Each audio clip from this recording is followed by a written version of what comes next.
முறை நாங்கள் சார்ந்திருக்கிற கூட்டணி இயக்கத்தின் முன்னணி தலைவராக இருந்தாலும் கோரிக்கைகள் பிரச்சனைகள் வந்துவிட்டால் அடித்தட்டு மக்களுடைய நாடி துடிப்பு அறிந்து அதை சட்டமன்றத்தில் எதிரொலிக்கக்கூடிய ஒரு உள்ளாந்திர குரலை பெற்றவர் சகோதரர் வேலுமணி.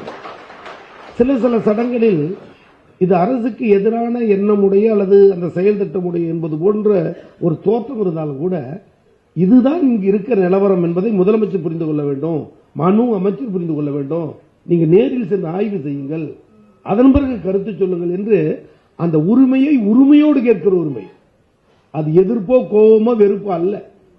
முதலமைச்சர் புரிந்த காரணத்தால் தான் இவருடைய அந்த சொல் அந்த கருத்து சொல்லுகிற விதத்தை எல்லாம் புரிந்து நெருக்கமாக பார்க்க நேரத்தில் சொல்வார், உங்களுக்கு எது வேண்டுமானாலும் என்னிடம் கேளுங்கள். முதலமைச்சர் சொல்லுகிற அருமையான வார்த்தை, உங்களுக்கு எது வேண்டுமானாலும் என்னிடம் சொல்லுங்கள் என்று முதலமைச்சர் நேரடியாக ஒரு சட்டமன்ற உறுப்பினரிடத்தில் அமைச்சர்கள் சார்பாக உரிமை எடுத்து சொன்ன முதல் முதலமைச்சரும் தளபதி தான், முதல் சட்டமன்ற உறுப்பினரும் நம்முடைய பண்ருட்டி எம்எல்ஏ தான்.